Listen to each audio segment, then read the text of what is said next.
Bienvenidos a Voces del Español. Lengua, cultura e identidad. Voces del Español es un programa que nos muestra cómo nuestra forma de hablar el español refleja quiénes somos, cómo somos y de dónde venimos.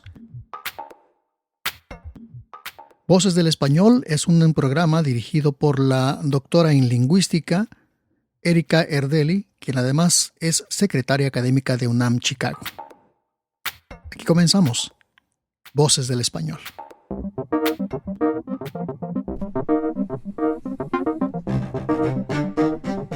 Hola amigos de Voces del Español. Hoy van a tener el privilegio de conocer a un personaje de la vida musical mexicana en Chicago. Se trata del etnomusicólogo Juan Díez Cobos, que también es cofundador de un grupo de música muy famoso acá en los Estados Unidos que se llama Sones de México. Entonces, estoy realmente muy contenta y me siento muy privilegiada, Juan, de que hayas aceptado la invitación a este programa. Gracias por estar aquí. Gracias, Erika, un placer. Y bueno, pues hemos comentado más de una vez en este programa que la realidad de Chicago es muy sui generis en términos de la cantidad de mexicanos que viven aquí. Entonces, bueno, realmente la comunidad mexicana aquí en Chicago es una de las más grandes del mundo, fuera de México, y pues es mayor que en ciudades mexicanas como la de Veracruz, Aguascalientes, Acapulco, Querétaro, para que se den una idea de la amplitud numérica de la comunidad mexicana en esta ciudad. Los primeros mexicanos que llegaron al área de Chicago lo hicieron hacia fines del siglo XIX y después durante la Revolución Mexicana empezaron a llegar más y más mexicanos a esta región. Hoy hay más de 1 millón de habitantes en el área metropolitana del condado de Cook, de mexicanos. Y bueno, pues esta comunidad ha creado realmente un México fuera de México. Yo he mencionado varias veces aquí que después de estar unos meses en Chicago, ya empecé a decir que aquí es Mexiquito, es un pequeño México realmente fuera de México. Y bueno, pues el tema de hoy, y para lo que he invitado a Juan, es para que nos hable sobre el papel que ha jugado la música en el desarrollo de esta comunidad mexicana en Chicago. Juan, entonces, si nos puedes comentar un poco en esta perspectiva histórica, ¿qué papel ha jugado la música mexicana aquí en Chicago? Sí, muy bien. Mira, como mencionaste antes, vamos a entrar en materia sobre la música, el papel de la música aquí en Chicago, pero antes quería dar una pequeña y corta reseña de lo que es la etnomusicología, que es mi especialidad y que también tiene que ver con, digamos, la perspectiva que yo tengo sobre sobre lo que ha pasado con la música aquí, ¿verdad? La etnomusicología es una especialidad de la antropología, del estudio del comportamiento humano a nivel biológico, sociológico, antropológico, psicológico. La musicología tradicionalmente es el estudio del texto musical, o sea, y empezó hace mucho tiempo con la comparación de sistemas musicales de diferentes países, ya sea tanto de Hungría y Francia, o como Bartók, por ejemplo, había hecho, y ese tipo de musicología comparativa ya existía. Pero la innovación que sucedió a principios de los años 50 fue la entrada de la antropología dentro del comportamiento humano musical. ¿Qué sucede cuando los seres humanos comienzan un comportamiento musical, cuando empiezan a hacer canciones y música?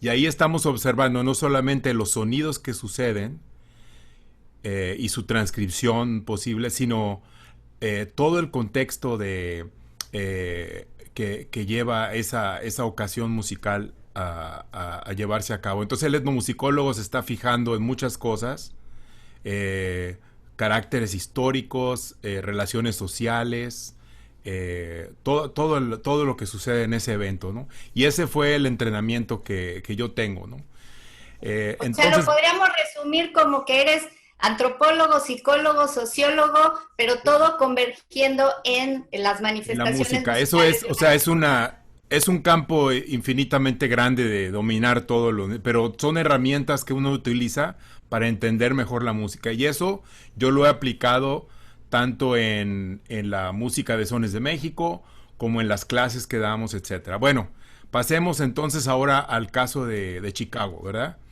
Y como mencionamos, los primeros mexicanos de que tengamos algún récord llegan a Chicago a finales del siglo XIX. Por ahí alguien en el Consulado de México me mencionó que existía una carta de un mexicano que mandaba una contribución de campaña a Benito Juárez desde Chicago, ¿verdad? Esas fueron las primeras evidencias que teníamos de mexicanos por acá. Desde luego que sabemos que muchos mexicanos llegaron huyendo de la Revolución Mexicana y de la Revolución Cristera, también atraídos por la industria al norte de Indiana que estaba surgiendo a raíz de los ferrocarriles y de las plantas de acero que estaban saliendo aquí, ¿no? Y cuando una comunidad, volvamos a la música, o sea, cuando una comunidad comienza a formarse, los factores que la unen son culturales, digamos, para el mantenimiento de la cultura. Es el idioma, por supuesto, la comida. Las primeras instituciones culturales que vemos en poblaciones pequeñas son una tiendita donde venden productos mexicanos y la gente puede... Y la música. La música, al principio no de carácter profesional, sino alguien que sabe tocar una guitarra o que chifla una canción o... Eso refuerza la identidad de la gente que está ahí. O las mamás que le cantan canciones a sus hijos, ¿no? Exactamente, ¿no? Y lo hacen a propósito para mantener esa conexión entre los abuelos, la sabiduría cultural que tenemos de nuestra cultura a los jóvenes, ¿verdad? Y es una fricción constante, aún hoy en día, el tratar de transmitir esa sabiduría cultural de una generación a la otra para que no se pierda, ¿no? Entonces, esto no es algo que sucedió nada más en el siglo XIX o el siglo XX, es algo que sigue sucediendo hoy en día. En pequeñas comunidades, a mí me tocó llegar de México a Indianápolis a principios de los 80s, donde había muy pocos mexicanos.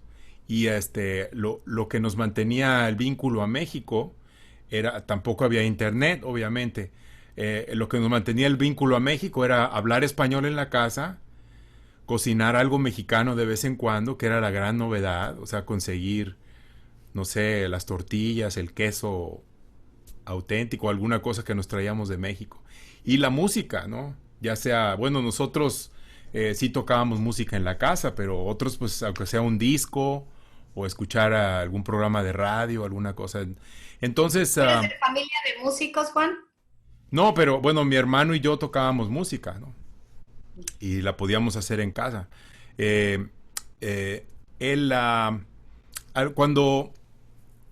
Cuando las comunidades se empiezan a formar, digamos, en el norte de Indiana, se empiezan a ver algunos evidencia histórica de la presencia de esos grupos. Hay fotografías de orquestas de corte semimilitar, ¿verdad? Que tocaban música para baile de salón. A eso a principios del siglo XX, ¿no? El primer mariachi de que tengamos conocimiento, y esto ya involucra más profesionalismo, tienes que tener un grupo que ya está uniformado, tiene instrumentos que no consigues en las tiendas de aquí, guitarrones, vihuelas, y técnicas que no enseñan aquí, ¿verdad?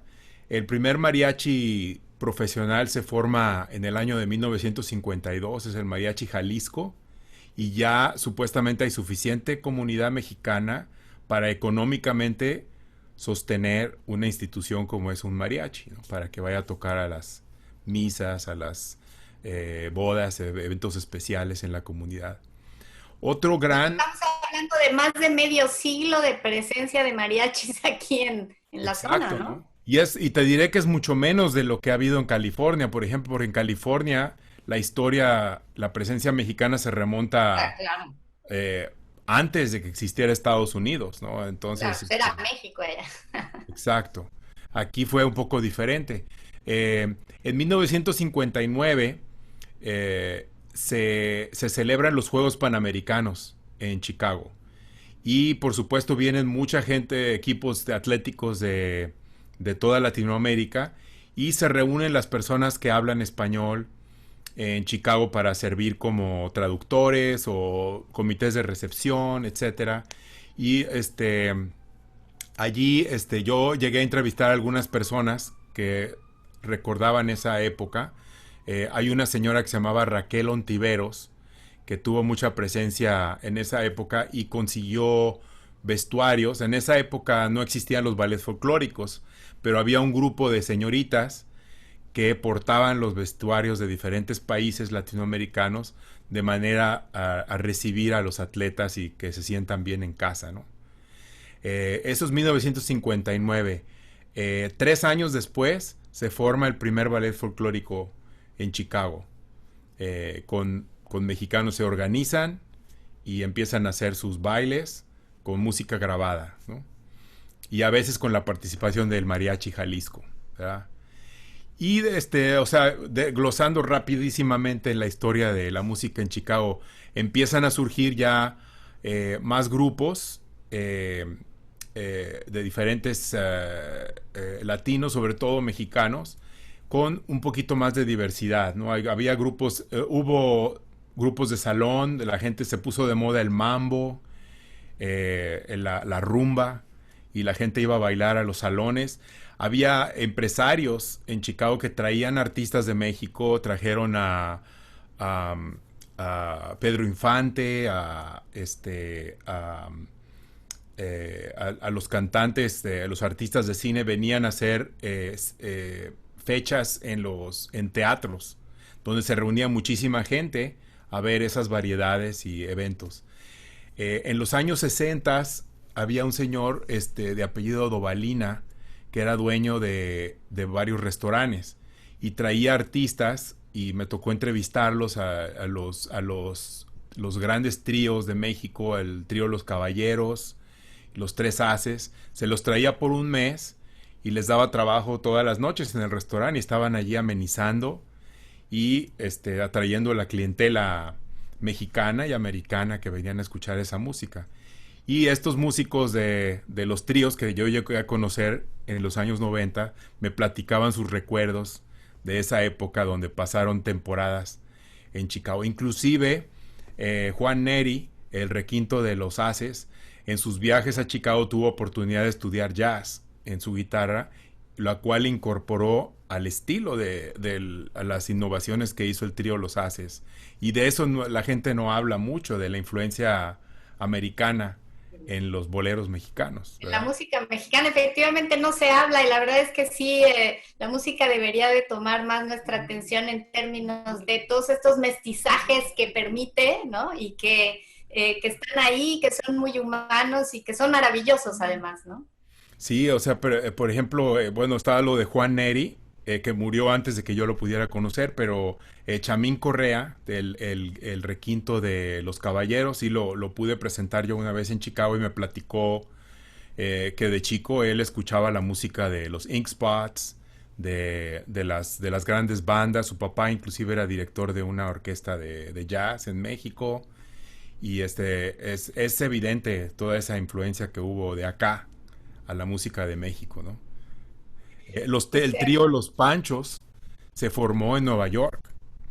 Wow. Originalmente, y se llamaban Los Panchos porque así les decían a los mexicanos: hey Pancho, le decían come over here. A todos les decían Pancho, ¿no? Entonces ellos pues dijeron, pues somos Los Panchos, y se llamaron así, y ya se llevaron eso y un nuevo instrumento que inventó el Güero Gil, que fue serruchar una guitarra, hacerla más cortita para poder tocar sus requintos, y le llamó un requinto. Y ese instrumento lo creó un laudero en Nueva York, y regresaron a México ya con su requinto y sus voces a trío y los boleros, etcétera. Lo demás es historia. Qué maravilla, todo esto que nos estás contando es una evidencia más de la gran ignorancia que tenemos de todo lo que nos ha unido históricamente a los mexicanos de aquí con los mexicanos de allá, ¿no? O sea, es algo que la gente que vive aquí pues tiene muy presente, como tú lo tienes, pero a veces en México, como dices, se sabe poco, se habla poco, como que están muy, muy encerraditos, sienten que México se acaba en el Río Bravo, y la verdad es que yo ya digo que México Sí. no se acaba en el Río Bravo, se acaba, Ha sido una cosa la cultura ha fluido en ambas direcciones, ¿no? Por mucho tiempo. te voy a proponer que hagamos una brevísima pausa para que cuando regresemos nos cuentes un poco más ya propiamente sobre lo que está pasando ahorita en la música en Chicago, sobre Sones de México, qué es, qué hacen, cuál es su misión, qué papel juegas tú allí en esta comunidad en Chicago, que debo decirle al público que desde que llegué aquí hace un par de años, todavía no te conocía personalmente, aunque ya sabía que existías, y preguntaba por ti. Todo el mundo sabe quién es Juan Diez aquí en Chicago, es muy famoso porque, digo, cualquier persona de origen mexicano pues sabe, y también los que no. O sea, el nombre Sones de México es realmente un referente aquí en Chicago. Entonces, te voy a pedir que compartas con nuestro público toda esa experiencia, pero vamos a una pausa, no nos dejen, regresamos en un minutito.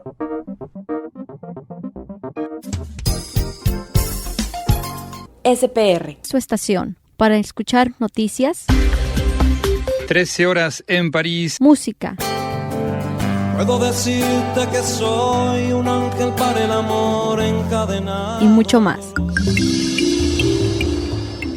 Espiar. Llegando a cualquier rincón del universo, donde haya un dispositivo electrónico con servicio de Internet. Gracias por quedarse con nosotros. Estamos conversando con Juan Diez. Él es etnomusicólogo, ya nos explicó lo que es la etnomusicología, esta convergencia entre antropología, música, sociología, psicología. Y Juan también se destaca mucho, aparte de su actividad académica como etnomusicólogo, también por ser cofundador de un grupo musical muy famoso aquí en los Estados Unidos que se llama Sones de México. Entonces, Juan, te quiero pedir si nos puedes explicar qué es Sones de México, qué hace, cuál es su misión, cuándo se fundaron. Sí, bueno, Sones de México es un grupo que formamos en 1994, hace 26 años. Y se formó aquí en Chicago con 4 músicos que nos encontramos aquí por diversas razones. Yo acababa de llegar de terminar mi carrera de etnomusicología y tenía mi primer trabajo aquí en Chicago con la escuela de música Old Town School of Folk Music, donde trabajé como director de asuntos comunitarios por 13 años y organicé pues cientos de conciertos y actividades para atraer no solamente a los latinos, sino a todas las comunidades étnicas de Chicago para que entraran y a celebrar su música. Víctor Pichardo, él era un veterano ya de la música tradicional, venía de haber formado el grupo Sacil a principios de los años 80 en México. Trabajó como director musical de Amparo Ochoa, viajando por México, grabó 11 discos con ese grupo y murió Amparo Ochoa en el año 93 y Víctor le ofrecieron un trabajo en una organización aquí que se llama Urban Gateways, que son una educación de artes y música en las escuelas públicas y necesitaban un experto en materias mexicanas para traer aquí. Entonces Víctor se viene de México y comienza a dar clases en las escuelas. Se ve que no hay realmente un programa de mariachi y muchos padres y directores y maestros quieren tener un programa de mariachi y él es el primero que comienza a dar cursos de mariachi en la secundaria Benito Juárez, en la secundaria de Orozco y en la primaria de Cooper, todas que están en el barrio de Pilsen. y él empieza a hacer un programa de mariachi desde primaria hasta la preparatoria, para ir formando músicos. De allí salen algunos músicos que ahora son profesionales aquí en Chicago, Jaime Garza, Renato Cerón, Rudy Piñón, que son también muy presentes en la música mexicana, que salieron de ese semillero que empezó Víctor. También estaba ¿Qué instrumentos tocan, Juan? No nos has dicho qué instrumento tocas tú y qué instrumentos tocan ellos. Bueno, somos, como tocamos música de todo el país de México y de todas las etnias mexicanas, tenemos que hacer desde el son huasteco hasta las polcas norteñas, las marimba de Chiapas, los sones abajeños, los sones de tarima de la costa, sones planecos de Michoacán. Entonces, tenemos que ser multiinstrumentalistas. Tenemos una colección de casi 90 instrumentos y bien o mal tocamos todos para dar ese sonido auténtico, ¿no? La colección que tenemos es indispensable para el trabajo que hacemos, ¿no? Entonces, mi instrumento principal fue la guitarra por muchos años, pero yo empecé con Sones de México como el bajista y cantante. También Víctor empezó con el violín, pero también toca clarinete, toca guitarras, jaranas.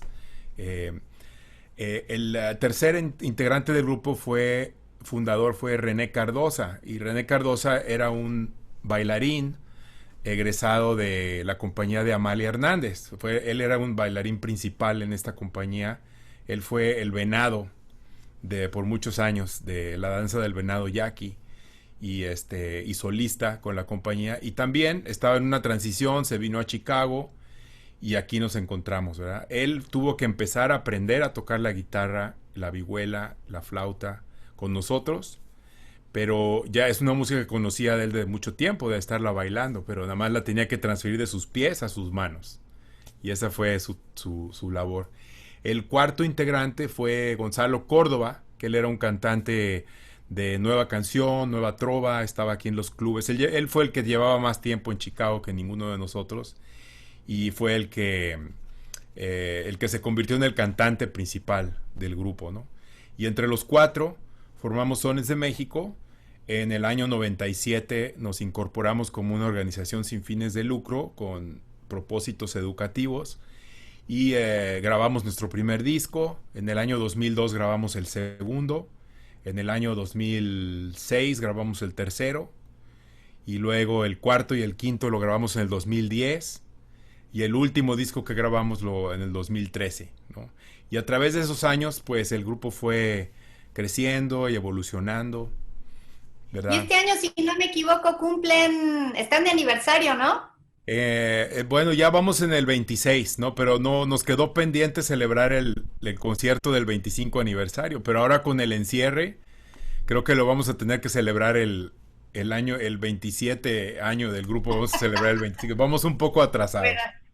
Bueno, tienen que celebrar a como dé lugar, pero déjame hacerte una pregunta, Juan, porque una de las cosas que me ha llamado mucho la atención de Sones de México es que parecen tener no solamente una presencia artística fuerte aquí, sino también una presencia política, diría yo. O sea, incluso hace poco acabo de compartir uno de tus anuncios en redes sociales sobre un concierto virtual, si no me equivoco, que vas a dar para fomentar el voto de las comunidades.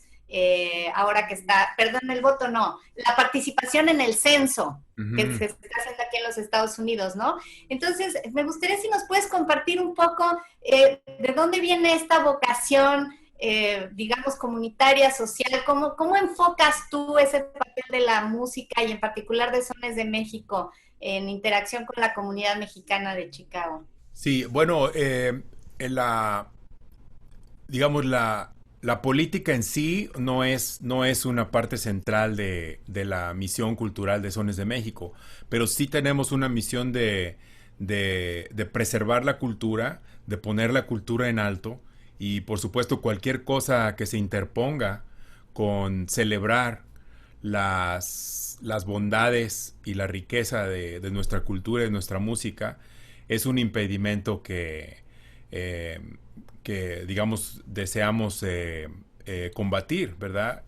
Hay fuerzas políticas que afectan la apreciación de nuestra gente y de nuestras culturas, de nuestros modos, y en esas ocasiones sí hemos hecho pública nuestra postura en carácter de inmigratorio o en carácter de justicia social. En este caso, la participación en el censo es muy importante porque aquí en Estados Unidos el presupuesto nacional se divide entre las comunidades de acuerdo a su población, y los recursos también de la misma manera. También los representantes que hay, los distritos, se marcan de acuerdo a los resultados del censo, y si nuestras comunidades no participan en el censo, entonces no va a haber esos recursos en sus comunidades.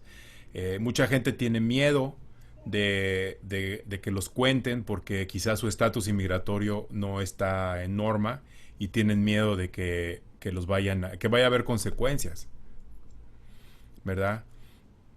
El año pasado tuvieron un concierto, participaron ustedes en un concierto en el Millennium Park, en el festival de verano al aire libre, muy impresionante.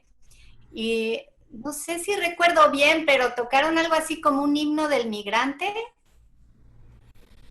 El tema era la migración y la música, ¿verdad? Sí, bueno, hay quizás la canción que más popularidad ha tenido de las que hemos grabado, no fue una canción mexicana, sino que fue una canción americana que se llama This Land is Your Land, de un cantante de música folclórica de Estados Unidos muy conocido que se llama Woody Guthrie, que en el año de 1940 escribió esta canción como de protesta, pero no tenía nada que ver con México. Pero es muy conocida. Hoy en día los niños la cantan en la escuela casi como una canción patriótica. Pero nosotros lo que hicimos simplemente fue traducirla al español, y cobró un sentido nuevo, un significado completamente nuevo, nomás por traducirla al español y tocarla con un ritmo norteño. Esta tierra es tuya, esta tierra es mía, de costa a costa. O sea, la tierra es de quien la trabaja, básicamente, ¿no? Y aquí estamos. Entonces esa canción sí cobró cierta dimensión política, y pues nos puso en la radio pública nacional con 5 millones de gentes escuchando justo cuando salía el disco, y total resultó en 2 nominaciones a los Grammys, porque estábamos ahí en la atención de todo mundo en esa época, ¿no? No, pues y todavía, o sea, es muy significativo el mensaje, ¿no? Sí. Vigente ahora más que nunca, ¿no? Y otra cosa que quisiera resaltar del trabajo de Sones de México, aunque lo conozco todavía poco, Juan, es que tengo la impresión de que cumplen ustedes con una labor educativa doble. O sea, por un lado se dirigen a la comunidad hispanohablante, como dices, para llevar estos mensajes o estas músicas que a lo mejor surgieron en inglés, pero de pronto al escucharla en su lengua con sus ritmos se resignifican, ¿no? Y es un tema de educación, tanto musical como civil, como social, para la comunidad hispanohablante. Pero por otro lado, ustedes se manejan también muy bien en el ambiente angloparlante, o sea, con las personas que no hablan español, que no pertenecen a la comunidad hispanohablante, pero que se interesan por la multiculturalidad y por la música del mundo, ¿no? Sí, ahí yo creo que le has dado al clavo, porque sí es una característica muy especial, y creo que sí, la etnomusicología precisamente tuvo mucho que ver con con este enfoque que le hemos dado al grupo. No solamente es cultivar las técnicas musicales y el repertorio necesario para tocarlo, sino que también hay un proceso de interpretación y educativo, no solamente para nuestras gentes que están aquí y muchos te diré que vienen de cierta región de México y estarán familiarizados con su música, digamos, de Guerrero, ¿verdad? O de Michoacán, pero aquí es donde vienen a conocer la música de Chiapas, de Yucatán, de Tamaulipas, ¿verdad? Que muchas veces no, o sea, ellos tienen tanto que aprender como el americano también, que desgraciadamente a veces está limitado en su conocimiento a lo que se les ha presentado en los medios de comunicación, en las películas de John Wayne, en las caricaturas de Speedy González, ¿verdad? Esa es la imagen que tienen de México, y cuando vienen, no es que estén cerrados, sino es que no había ese recurso. Y entonces entramos allí a explicarles, dice que la música de mariachi es muy bonita y qué bueno que la disfrutes, ¿verdad? Pero fíjate cuánto más hay ahí. O sea, escucha este son de marimba. Vamos a escuchar esta jarana yucateca. Vamos a escuchar esta polquita de Sonora, ¿no? Y creo que no hay quien no quede maravillado ante la diversidad cultural de México, ¿no? Porque realmente toda esta geografía gastronómica, musical, social, artística, de todo tipo, el baile folclórico, que también es muy, muy significativo, como cada región de México tiene sus propias músicas y sus propios bailes y sus propios vestuarios, ¿no? Y toda esta diversidad, qué importante que una sociedad estadounidense lo conozca, pero también, como dices, los mismos mexicanos que a veces en México nos quedamos en nuestro estado o en nuestra ciudad, de pronto aquí nos podemos sentir parte de un México más grande, y no solo eso, sino de un continente completo, de una Latinoamérica, que en México normalmente pues no nos estamos pensando tanto como parte de Latinoamérica como aquí, porque aquí es como sí, lo latino. Erika, nosotros mismos nos sentimos que seguimos aprendiendo, o sea, seremos los que estamos presentando esta música al mundo, pero nos sentimos como estudiantes de esta música, estamos aprendiendo constantemente y descubriendo cosas nuevas. Pues sí, un etnomusicólogo no se va a quedar. Aquí yo he pensado muchas veces que este grupo de Sones de México solamente se podía haber dado en Chicago. No creo que si el destino nos hubiera dejado en México, por lo menos a mí, yo probablemente estaría haciendo otra cosa. Fue aquí que existía esa necesidad y esa oportunidad y esa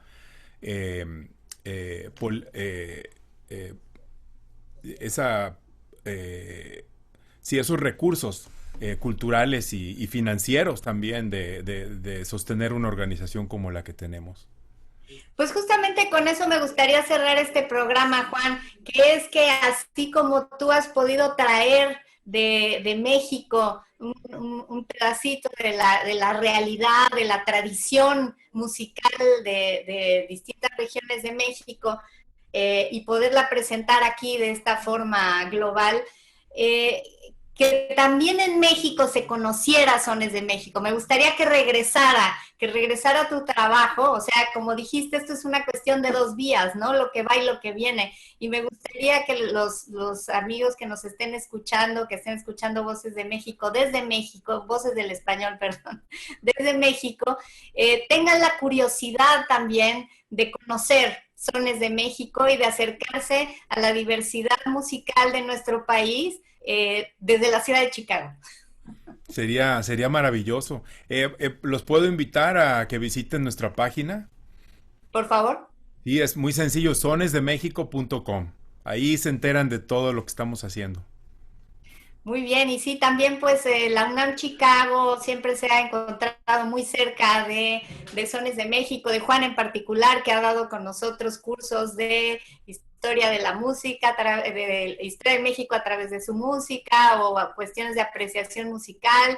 Y bueno, pues realmente nosotros también, al estar comprometidos con la comunidad mexicana en esta región de los Estados Unidos, pues definitivamente tenemos una natural colaboración con todo lo que haga Sones de México, y todo lo que ustedes hacen es relevante también en la UNAM Chicago. Entonces, muchísimas gracias, Juan, por esta entrevista. Enhorabuena por tu trabajo. y pues sigamos organizando más y más eventos significativos para la comunidad latina y mexicana de Chicago y de México. Muy bien, gracias por la invitación. Y gracias a todos ustedes que nos escucharon. Recuerden visitar la página de sonesdemexico.com. Recuerden visitar también unamchicago.org y hacernos llegar sus comentarios, dudas, preguntas, lo que gusten. También a la página de Spanish Public Radio. Y pues nos estamos viendo en el próximo programa de Voces del Español. Allí los espero. Hasta pronto.